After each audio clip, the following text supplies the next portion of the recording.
We're really excited about this next session, How Music, Entrepreneurship, and Independence Intersect. Please welcome Head On Mamo.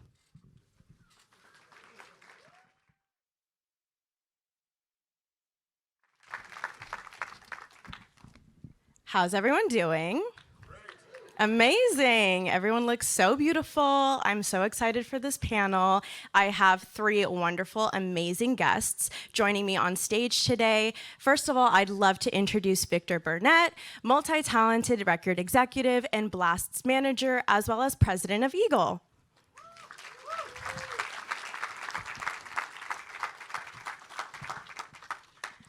Up next, I mean, this man really doesn't need an introduction, but if I had to summarize who he is a Grammy-nominated, multi-platinum Billboard charting artist, as well as the co-founder and CEO of his own company, EVGLE. Please give a round of applause for Blxst.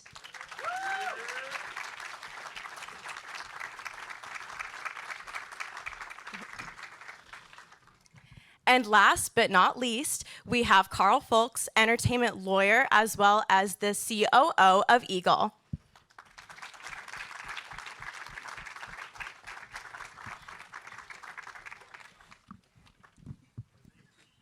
How are we all doing?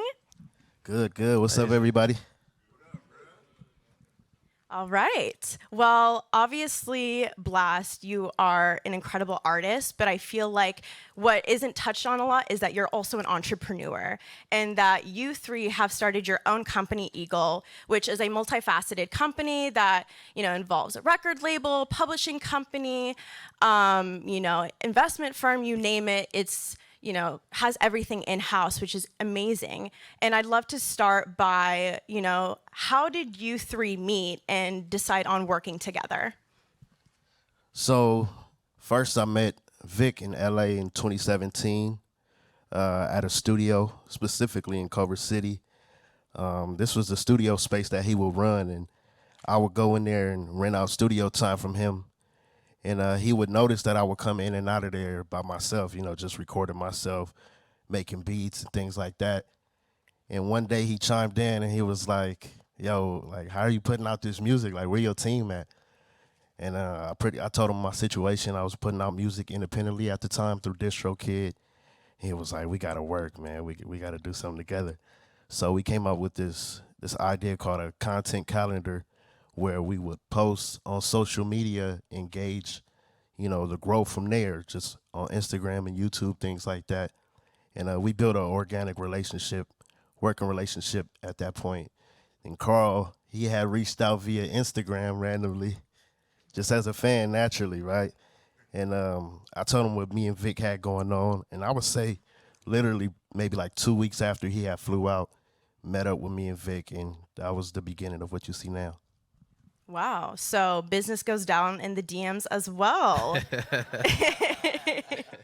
I love that. Vic, I feel like you have such a unique managerial role, because a lot of times when I talk to artist managers, they feel kind of like the babysitter or just a negotiator. But you guys are really partners. How did you establish that unique bond? Well, I'm definitely not Blxst babysitter. I think that, just like I said, he was patronizing the business at first. So, I think it was just more so a general respect at first, just for what he was doing and what I was doing. And then I think that through that business relationship being developed, we seen that we were both independent resources to do a lot of things in our own field, and we had kind of built up a lot of stuff for ourselves independently, and it was kind of like opportunity just made preparation. I think the whole time where we were working towards these goals in 2017 and the years before we met Karl, it was really just us understanding each other and each other's work ethic. But we got so many similarities, but are also so different at the same time. I think it just worked in our benefit. I love that. And Karl, I feel like you're also in a unique position, because you're one of the only lawyers for an artist that I feel like is at the forefront of the team and not just someone who's playing on the back end. Describe what makes your role so unique in that way. I think I think lawyers have a vantage point, I think, in so many different areas of business, right? Touring, publishing, merch, recording. We're doing contracts at cost. So I think for me, I think you got to know who you are. You know, I think all of us view ourselves as dynamic people, like people who don't just do one thing, right? We're not the type of people who just go in, clock in, do that one thing.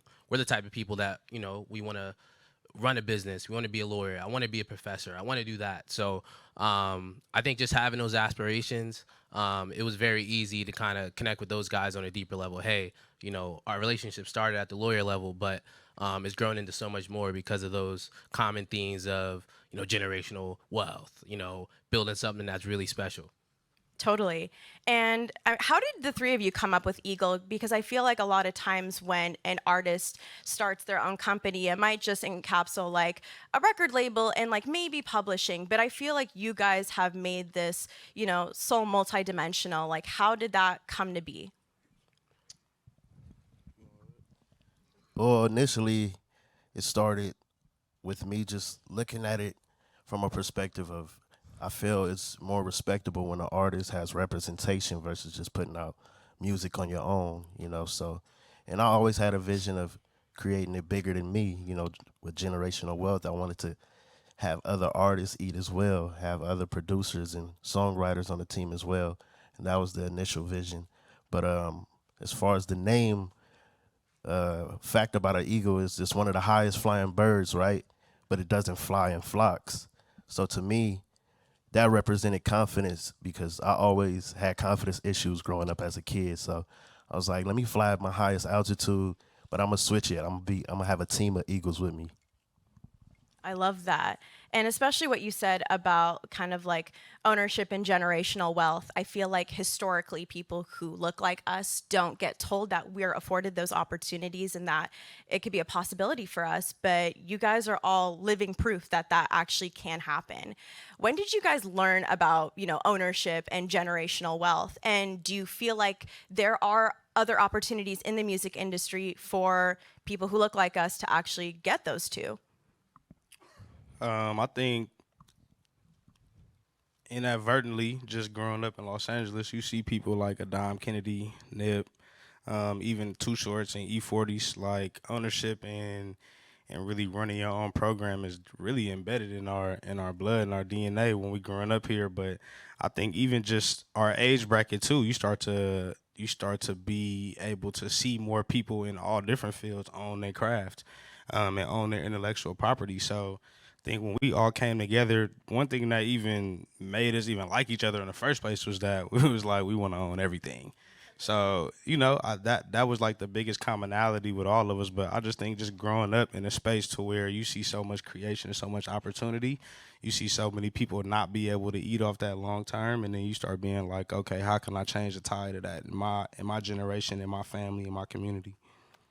And just to piggyback, I think there's multiple opportunities nowadays. Like you got DistroKid, you got TuneCore, you got YouTube. It's a lot of platforms that provide that direct to consumer channel, you feel me? So it's a lot of opportunities to put some revenue in your own pocket.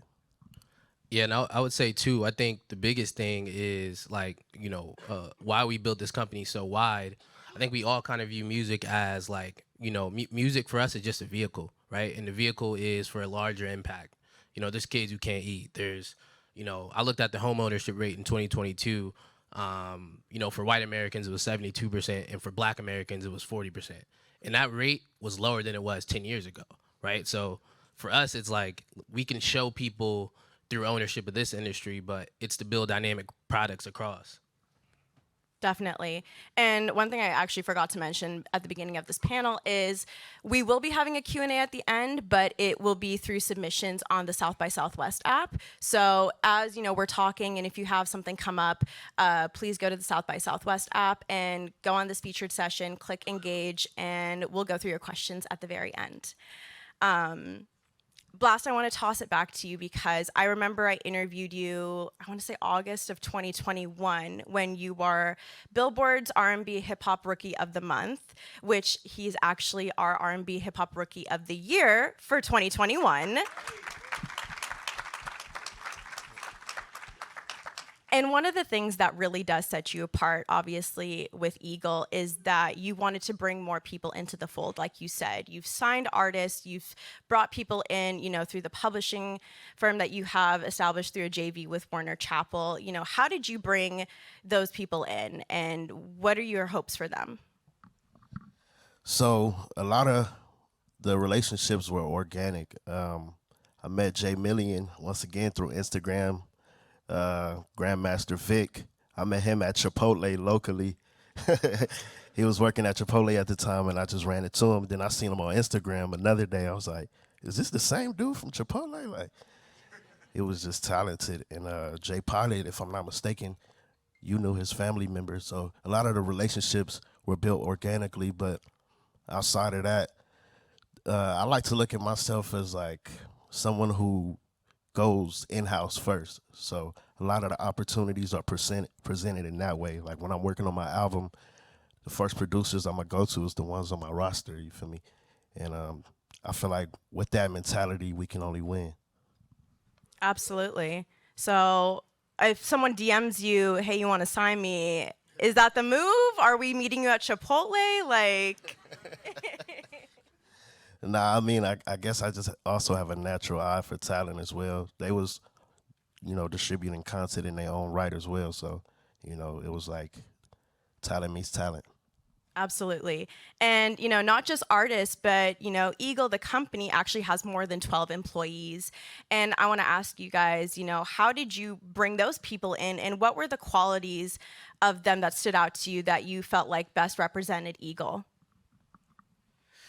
I would say, just to Blxst's original point earlier, like people that obtain those EVGLE traits, were able to be self-sufficient.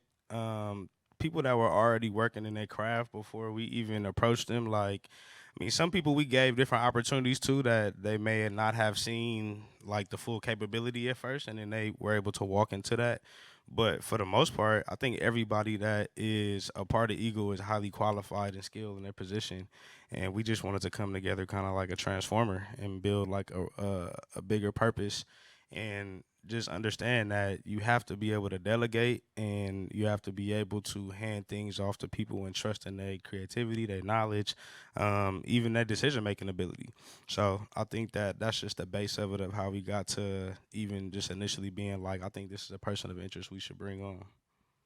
Yeah, and I'll add too. I think like people don't view music companies as startups, but this is a startup, right? We don't, in a lot of ways we're bootstrapping. We're doing a lot of things, with a smaller budget. So we needed people who believe too, more than anything else. Like believe in the vision of EVGLE, believe in Blxst as an artist, believe in Vic as a president, believe in me as an attorney and a co-founder of the company. So just creating that culture where people believe is super important when you're building any company at the ground stages. Definitely. And, it's not just trusting the people that you work with, at EVGLE, but also trusting the partners that you have. And you guys have a partnership with Red Bull Records. From your perspective as his manager, I'm curious, like, why did you feel like Red Bull was the ideal partner for Blxst, and what resources have they been able to give to you guys? Yeah, so I think a big thing in the music industry, people just love proof of concept, right? And so whether that be you being able to sell your own merch, sell your own tickets to your show, being able to get streams, monthly listeners on Spotify, the list goes on. But I feel like Red Bull wasn't really so hung up on proof of concept to the point to where they held us to a standard that was unattainable. Same thing with them though, right? Like they're in the same positions as far as they had all the tools to be able to do this. I just think they needed somebody like Blxst to even show even further more past their previous accomplishments that like, oh, we're a competitor in this space too. So it was like us and Red Bull, we were looking for the same exact thing for our separate companies, but Red Bull also gave us an opportunity, and is still giving us an opportunity to learn as we actually doing business at the same time. Whereas I think a lot of companies in general, whether it be whatever field you in, if you don't really know, most of the time you do get taken advantage of. And in respect to Red Bull, it's like we get the autonomy. We have office space there now. The ancillary projects they have, whether it be F1, whether it be the culture team, whether it be Red Bull Media House, like everybody is super supportive of what the bottom line objective is for us. So I think with any great business deal, business was very mutually beneficial when it came to us doing business with Red Bull and vice versa. Karl, did you want to add anything? Nah, shout out to Red Bull, man. Blxst, obviously you are still partnering with them because you renewed your partnership in 2021. Why did you feel like that was the right move for you rather than, sign to a major label? Just to go off what he said as well, it was an opportunity for me because personally, this was my first time doing business with any entity, right? So I wanted to be able to take the stairs before I take the elevator, and it's provided an opportunity for me to learn the business as I was growing within the business. And on top of that, I'm a big advocate for creative control, and they was open-minded and understood that vision as well. So it was perfect. Totally. And for any, artists in the room, what advice would you have for them in terms of when do you feel like is the right time to sign to a label or to, go at it on your own and really be independent? Like, do you even need to sign to a label these days anymore? It's a case-by-case scenario. I think, because some artists thrive on labels, some artists don't. For me personally, I don't think it's a right time or a wrong time to sign to a label. But for me, I wanted to make it a point to build my own leverage first because I knew and understood the importance of bringing something to the table with any relationship in business, so that's what I would advise. Yeah, and I think it's really important for an artist and their team to kind of have their bottom lines, right? Like, so I have a legal strategy. I call it LOMO, and it stands for length, obligation, money, and ownership. So, I think coming into any sort of partnership, you want to know how long the contract is. You want to know what your obligation is. You want to know what money's involved, how you're getting paid, how you're able to fund your business. And, the last key question is ownership. Like, at what level of ownership do you want to come in? Issa Rae talks about that a lot. And if you want to come in at the highest point of ownership, there's a lot of things, there's a lot of steps that you have to accomplish working in this industry. Get you a lawyer like Karl, man, for real. Karl, I actually want to ask you something because this year is the 50th anniversary of hip hop. And one of my colleagues at Billboard actually wrote an article about how, music catalog investors have this increased appetite for buying up, rap song rights and hip hop artists, producers, catalogs. What do you feel like these headline making sales mean for the genre and the culture moving forward? I think it's good. I mean, kind of only recently have a lot of those catalog sales been hip hop. A lot of those things have been rock, folk music, things that have a longer history, right? So, hip hop's history isn't that long. And so I think it's really, really good to see valuations like, Dr. Dre selling for, I think it was like 200 million. Metro Boomin gave up a piece of his publishing for 70 million. It's encouraging for sure. And I also think the own your master sort of conversation has become almost detrimental to a point, right? I think when anything you buy or anything you own, you build to exit. Like, that's just, you get a piece of real estate for $30,000 and it's now worth $1 million, right? Like, you're not going to get a better return on that. Like, it's time to cash out. So own your masters, but it's a business decision, and I think you just got to know when it's your time. Totally. Vic, I remember reading about you that prior to working with Blxst, you were helping local independent artists monetize their content. What's one piece of advice that you were giving them that still holds true today? I think it's just referencing. I mean, it may not be like that content calendar exactly what Blxst was speaking about earlier, but just a concept I even learned. So I got my master's in PR and media development. So like my professor used to always tell us it's important to keep your channel noisy. And that doesn't, in music, that doesn't necessarily mean like you got to flood the market all year round with music. Just more so just stay in front of your consumer, whether that be merch, whether that be pop-up shops, activations, whatever that is, you want to make sure that your consumer is always interacting with the brand. And I think that also piggybacks what Blxst was saying earlier, just about like representation is better than just being a solo entity, because now with us being able to keep the channel noisy everything doesn't have to go through Blxst. Blxst doesn't have to oversaturate his Instagram, his YouTube, any of that stuff. We're able to push it out through different channels, whether that be through our Ventures network, whether that be just through our other Instagram, through EVGLE. It's a bunch of different avenues, but I think in any entrepreneur space, like, you always got to make sure that you are serving the community that you are trying to have as a consumer.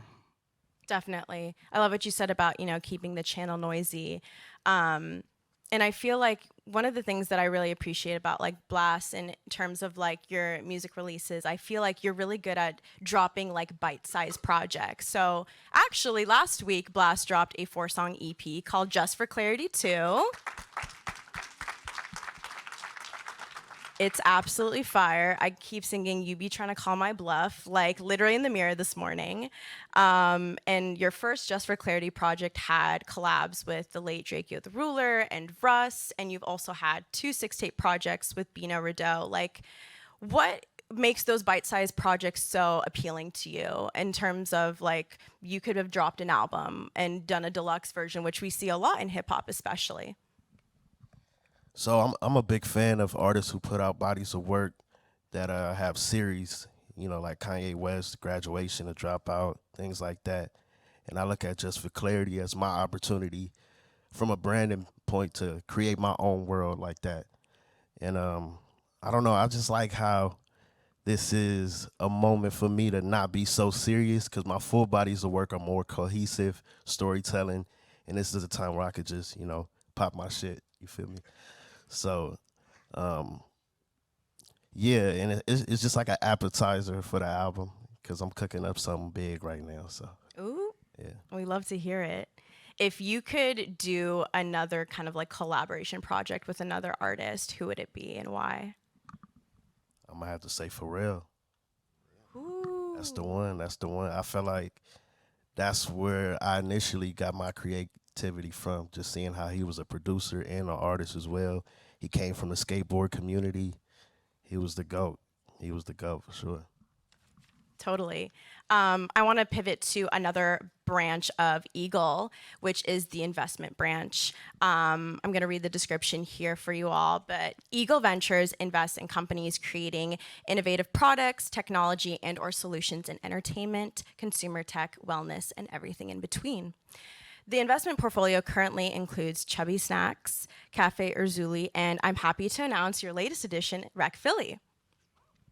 Karl, for you, what aspects and ideologies in those companies that you invest in are important before you actually go ahead and make that, decision? Yeah, shout out to Rec Philly, co-founder Will Tom's in here, and I think for us when we invest, especially at this stage, because it's fairly early, you want to align yourself with a company that has a lot of the same goals and missions that you have. So, Rec Philly calls themselves a gym for creatives.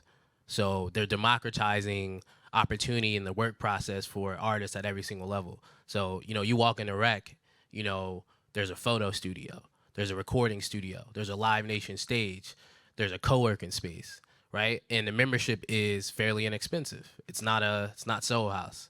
It's for creators.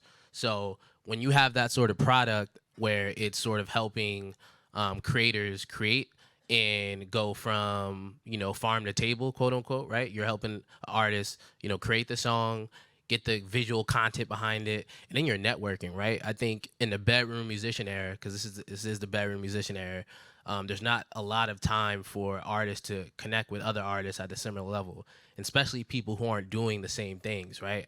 Blxst might be a singer, songwriter, producer, and he happens to be a graphic designer, so he's not a good example. But most people are probably good at one thing, right? You're a music producer or you're a recording artist, but you don't know how to design your logos and your merch, and you don't know how to do the content part. Rec Philly is that sort of company, and we're looking for companies that align with what we're trying to build. And how did you guys actually establish the investment branch of EVGLE? Like, how long did that develop, and why even? Like, of all the branches that you could have in EVGLE, why was the investment branch so important to you? I think Vic talks about this a lot, and I'm sure he'll want to chime in, but not waiting sort of 20 years into your career to sort of worry about what's next, right? Like I think we have some really, really great examples in hip hop. Jay-Z, Nas, Queensbridge Capital. There's so many of these people who from hip hop who have created these channels for themselves, but later in their career.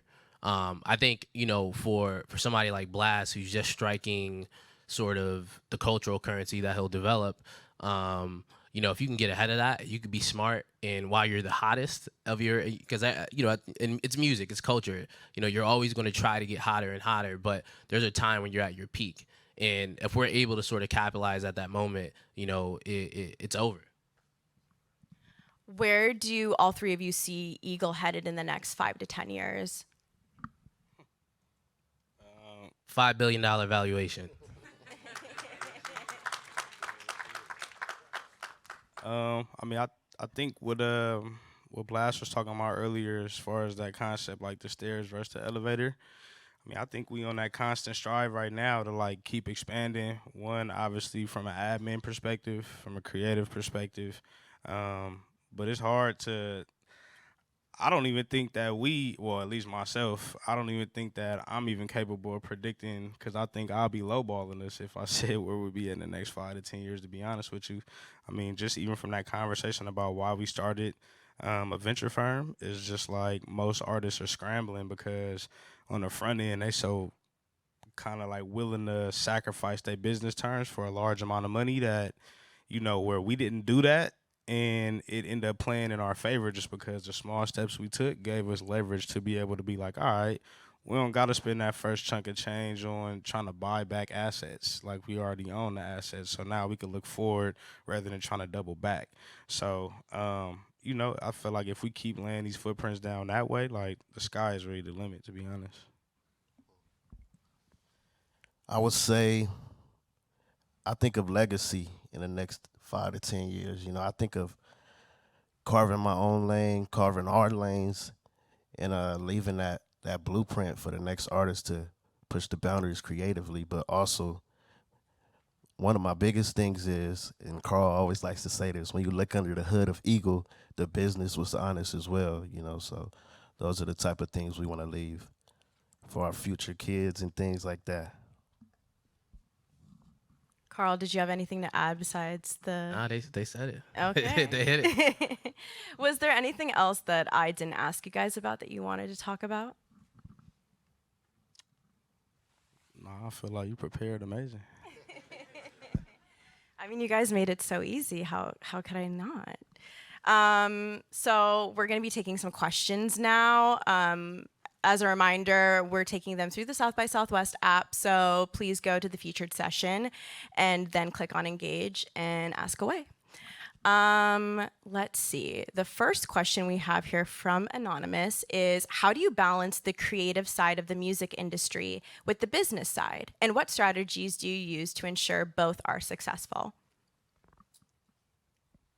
Is that to somebody specific, you think? That's definitely a Blxst question, I feel like. Yeah. For me personally, I rely on trust a lot, and I look at these two people as people I can trust, and that's important to have a team that you can trust, because I feel we share the same qualities, such as working hard, dedicated, paying attention to details, and with that business side being handled, it allows me to be a creative, so that's how I keep my balance personally. The next question is from Elijah Thomas. In a changing market towards independence, what role does a record label play today's industry? That's a tricky question. I know. I think it really just, a lot of it's going to come, I think you start by building inside out, right? So you have your mission, you have what you want to do in the industry, and I think that will sort of frame the relationships you have with the partners and the other companies you work with. I think record labels still play a major role. One, as obviously the biggest thing is people, they have capital, but a lot of record labels have experience with dealing with DSPs. They have marketing departments. They know the radio people. They have an A&R team that's strong that connect you with a bunch of producers, songwriters, artists. So there is a lot of value in working with the right record label. That's why I would say the right record label. Definitely. Our next question is from Andy Tran. With artists evolving into their own brand business, how do you decide which avenues to explore outside of music to enhance the overall success of an artist? I think that's a really great question because obviously we're talking about how, like, you know, as an artist with Blxst and EVGLE, like, you're able to expand in all these different ventures and actually, you know, have ownership. But at the same time, you know, how do you make sure that everything that you're branching off into doesn't take away from the music and from Blxst's success? I'd love to hear from Karl and or Vic. I think outside of music stuff is always really, really important to make sure those companies align with what you're trying to do yourself, right? So if we're you know, aligning ourselves and investing in companies that don't, you know, we don't agree with their bottom line, right? They're doing stuff in the world that just isn't right. That's integrity, right? I think we really strive for business integrity. So if we're going to partner with a company, we got to know, you know, the stuff that they're doing behind, you know, under the hood, and that's our due diligence process. But it's also, you know, not about saturating. This is still about art. You know, he was Billboard, you know, Rookie of the Year. This is a long journey. You know, there's a lot of albums and projects that need to come out. So I think, you know, Vic and I handle a lot of it, but I think we can also say we're still 100% focused on the creative and the music and the art. Yeah, and just to piggyback off him, I would say that even as it relates to like an individual artist, a lot of stuff that we did early on was just a direct correlation between like Blxst and even our lifestyles, right? Like we got some early content on YouTube called The Cook Up where, I mean, a lot of people just didn't know or they just weren't knowledgeable that Blxst was producing his own music, or they didn't know his healthy lifestyle choices either. So what we did was brought in some vegan chefs and they taught him how to cook some recipes because of him being vegan. And then on the flip side, he taught them how to break down and produce beats. So like that was like a super interactive way, and that ended up expanding out to different partnerships. Like we had a company called Pedos, which is like a vegan chip company, and they sponsored a lot of stuff we did early on. But that was based off of Blxst's natural connection with these things, or even just messing with skateboarding teams and stuff like that. All of that type of stuff was never too far outside of the realm of EVGLE or outside of Blxst. So when it comes organic and natural like that, I think it's always beneficial. Facts. The next question is from Aaliyah Andrews. What is your view on PROs like Sound Exchange in relation to royalty collection for smaller artists? That's giving Karl. I mean, Sound Exchange is cool. I mean, you know, I think for people who don't really know what Sound Exchange does, they're paying out performance royalties on the master side. So in America, we don't pay master royalties on terrestrial radio. So if you go to AM, FM radio, the only people who are getting a royalty from radio play is songwriters, producers, and publishers, people who owns a piece of publisher. So publishing is a radio sport. You know, if a song's number 1 at radio, top 5 at radio, you're gonna get a nice pub deal. In other territories, that's not the case. So that's another question. Sound Exchange, what that does though is allows for the internet radio, interactive radio stations like Beats One Radio on Apple, Pandora, some of the online radio stations. They pay out a master royalty. Or a performance royalty for the master side. So I think it's just a part of the growing digital landscape that is. There's probably going to be another royalty that I don't know of, that Web3 sort of creates, right? But I think Sound Exchange is a byproduct of internet radio royalties.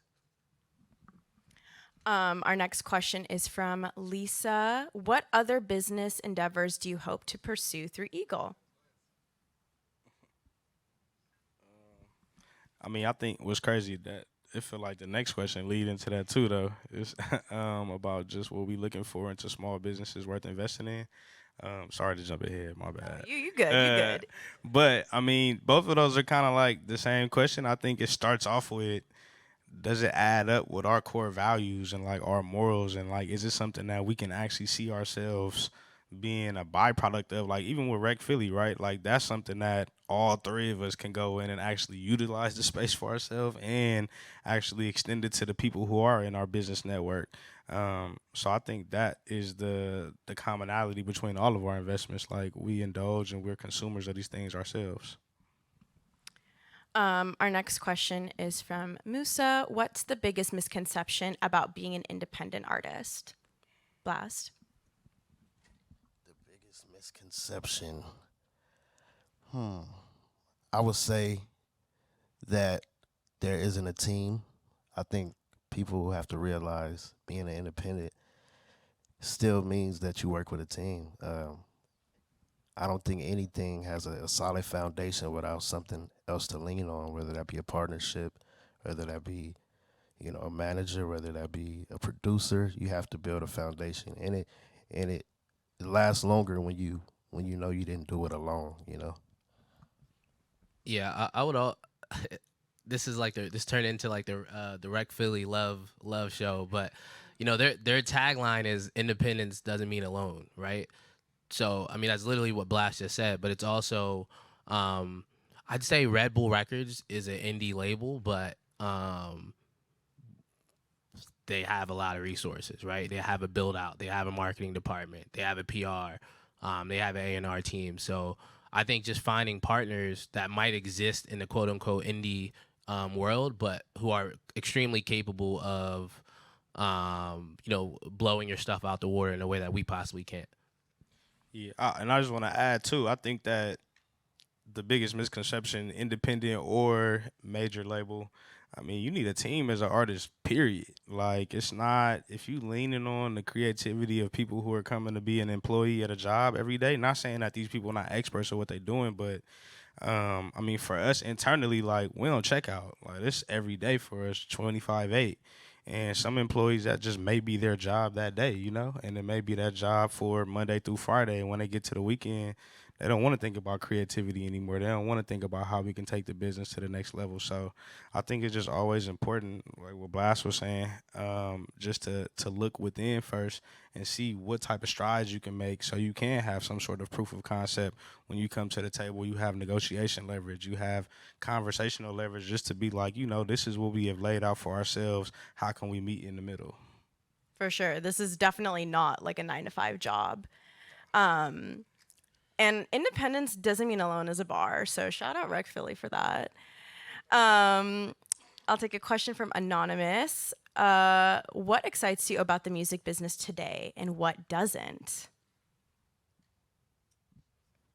That's a really good question. Shout out Anonymous, whoever you are. I think the way you could create so fast, right? Like I referenced Bedroom creators before, but you could literally produce a song and get it up to the masses in a day, right? Like that, anybody who was in the industry 20 years ago or 15 years ago, probably even 10 years ago, that they don't know what that feeling is like. So we don't take advantage of like how that quick, direct to consumer asset, relationship is there in the music business. So that's something that everybody here has access to. Now, what that also does is overcrowd the market. So, everybody can actually put up a song in 24 hours, right? So I think the number that Spotify puts out or that's been, juggled is there's 100,000 songs a day being uploaded on DSPs, which is crazy, right? 100,000 songs. I don't necessarily believe that, but, with AI, everyone's talking about AI and generative AI. It's going to be even quicker to make songs. Like you're just gonna be able to put stuff into machine learning, and it's gonna crank out something. So if it's 100,000 songs now, I think that there's a real capability that it could be 200 songs, 200,000 songs a day next year, or when we. So it's just really really fast, and I think there's benefits to that, but it also, the gift is a curse. Blxst, Vic, any thoughts? My thoughts are, I mean, it said what were we most excited about? And what are you most excited about in the music industry, and then what doesn't excite you about it? What does excite me is the uncharted territory in the music industry. Like, it's so many different I would say business models to be created at this point. I mean, all of us have been alive when streaming got created. And I mean, I made my first chunk of change off LimeWire. Like when I was like elementary school and middle school, like making mix CDs and stuff. So like just to see the progression of how music is consumed at this point and even getting to where we got to, right? Like Blxst had a #1 song at Rhythm and Urban last year, multiple plaques off of a project that a lot of people and a lot of major label music executives said that these were metrics that we couldn't achieve. So in the era of breaking down a lot of these barriers, I think that, you know, we haven't even really gotten started, to be honest with you. And just obtaining bigger business acumen and better business acumen as we travel through these spaces. That's what I'm most excited about. What am I not excited about? I don't know. The late nights feel like they get later, and I like to go to sleep. So I guess every now and again I like to catch up on that sleep for sure. But everything else, I'm thankful for this blessing. Yeah, I would also say I don't think we figured out the streaming payout model yet, right? Like, you know, people are getting 100 million streams and it's just not equating to that much money. So, I don't really trust it. I don't trust the algorithms or the metrics that they're telling me. And there's the pooling royalty system. We got to figure out streaming payouts. We really do. Definitely. I like this next question from Raina. How do you set boundaries amongst yourselves? And if there were conflicts, how did you overcome them as a team? I feel like kind of, Vic, what you were saying earlier about like, I would love to catch up on some sleep. Like that's so real because as much as, you know, we all love what we're doing in this industry, I feel like no one really wants to work like all the time. And so how do you make sure that you're not, you know, burning out and, you know, making sure that this is still like a team effort and that you guys are a united front? I mean, it goes back to those 11 plus employees. Delegation is key for sure. So, I mean, that one, but two, I think we don't even look at this really honestly as work. I think we now have the autonomy and the decision making to be able to say no to who we want to say no to. But I think that's a big theme of us as a company from the jump was that we weren't afraid to say no. We weren't against going against the grain or making an unpopular decision. So I think that amongst all of us and just having open communication too. It's not even like something I may think is a great idea. They may be like, you crazy. And the other way around, I may be saying like, I think y'all are crazy, but we still got that open space to communicate, whether it be on the executive level or even on the team level too, because this is truly a joint effort amongst everybody. Yeah, do you have anything to say, Blxst? I was gonna say, just not being so hung up on the end goal. You know, you have to fall in love with the process of anything that you're getting into. And for me, like people ask me, how you produce, graphic design, and record and engineer? But for me, it just feels like I'm playing a video game. You know, so I just enjoy the process of being a creative. Like that's my therapy in a sense. Karl? Nah, they hit it. Yeah. Well, I feel like those are a lot of questions, you know, from my side, from the fan side. Thank you so much, everyone, for attending this panel. Thank you so much to Victor, Blxst, and Karl for being here today. I really appreciated getting to do this with you all. Thank you. I appreciate it. Thank you.